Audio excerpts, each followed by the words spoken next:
Ky nuk është vetëm një takim pune, po është edhe një moment kyç për ekonominë tonë dhe një moment vendimtar për ekonominë tonë. Kjo le të shërbejë si një urë konkrete që lidh potencialin e diasporës sonë me energjinë e tregut vendor dhe me bizneset tona të cilat po rriten për çdo ditë.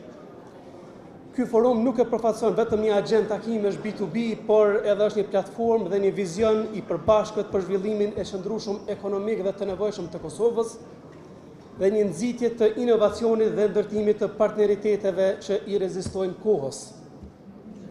Diaspora jonë ka qenë gjithmonë në zemër të zhvillimeve madhore për vendin tonë. Pra. Në një ngjarje që është më shumë se një konferencë, është një takim zemrash dhe mendjesh që punojnë për të njëjtin qëllim, zhvillim ekonomik dhe forcimin e lidhjeve mes nesh, kudo që ndodhemi nga Australia në Kanada. Këtë herë konferencën e kemi realizuar duke bashkuar degët e rrjetit, si që potencova nga Kanada në Australi. Dhe kjo është dëshmi se fuqia qëndron në bashkëpunim, bashkë. Që nga dita e parë, qëllimi ynë ka qenë i qartë, të lidhim diasporën me vendlindjen, të krijojmë ura bashkëpunimi mes biznesive tona, dhe të forcojmë ekonominë tonë përmes rjetëzimit. Puna jonë është më e lehtë, sidomos tani në këtë kohë të recesionit ekonomik. Puna jonë nuk është e lehtë, sidomos tani në këtë kohë të recesionit ekonomik, por është punë me zemër, bashkë ndërtojmë, bashkë rritemi, bashkë e bëjmë të pamundurën të mundur. Teksa bashkohemi për konferencën ekonomike të majit 2025, pra sot qëndrojmë këtu në udhkryq të mundësive, ku idetë takohen, partneritetet krijohen dhe themelojnë baza për një të ardhme më të begatë për vendin tonë. Jemi dëshmitar të një epoke të transformimit, ku bizneset lokale po lullëzojnë, partneritetet ndërkombëtare po forcohen dhe një numër i madh i kompanive këtu edhe që jeni prezent sot, edhe shumë kompani të tjera nga vende të ndryshme të botës, po e zbulojnë se kryeqyteti Prishtina ka balancin e duhur mes jetës edhe punës. E dim të gjithë ne që nuk është krejt e puna, duhet me pas faktikisht edhe një aspekt të jetës të mirë, të rekreacionit, për me e stimulu kreativitetin, inovacionin edhe me qenë edhe ndërmarrës më i mirë. Pra është një ekosistem i mrekullueshëm për inovacion edhe për sipërmarrësi. Edhe kjo është një ndër pikat kyçe ku edhe ne po fokusohemi që ta quajmë kryeqytetin.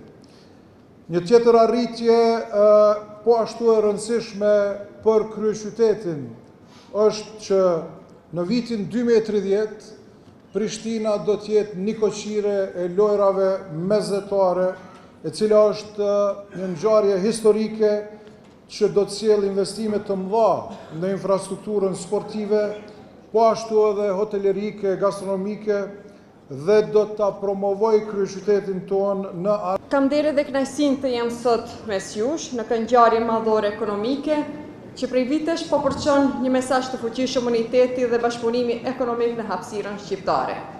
Kjo konferencë e rrjetit global të bizneseve shqiptare është një model i suksesshëm se si diaspora dhe vendlindja mund të veprojnë bashkë për zhvillimin e qëndrueshëm të trojave tona.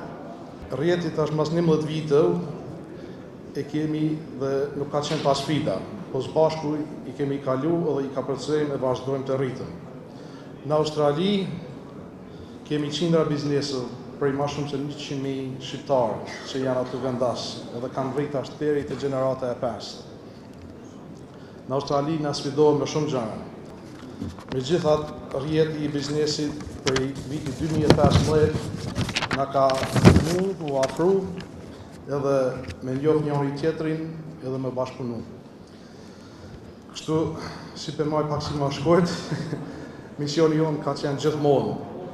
Ndërtojmë ura përmes bashkëpunimit të biznesit. Diaspora është një nga shtyllat kryesore të zhvillimit qëndrueshëm të Republikës Kosovës dhe ne shohim diasporën si kapital njerëzor, përpara se ta shohim si kapital financiar, sepse është një forcë që sjell njohuri, përvojë, teknologji, lidhje me tregjet ndërkombëtare dhe më shumë. Në këtë drejtim jemi të përkushtuar të krijojmë lidhje të forta në mes ndërmarrjeve të diasporës dhe bizneseve tona, të cilat kanë shumë potencial të pashpalosur përmes investimeve qoftë në nearshoring me afër bregut, por edhe përmes shkëmbimit të dijes. Modeli i zhvillimit ekonomik të Kosovës po evoluon nga mbështetja ndërgesat financiare drejt rritjes së investimeve dhe eksporteve. Diaspora po luan një rol kyç në këtë tranzicion duke ndihmuar. Investimet private, sidomos ato të huaja, janë kyçe për zhvillimin ton, andaj ju ftoj që sjellni sa më shumë dijen e juaj që është një vlerë që nuk ka çmim, sjellni sa më shumë rrjedhësime për bizneset tona, por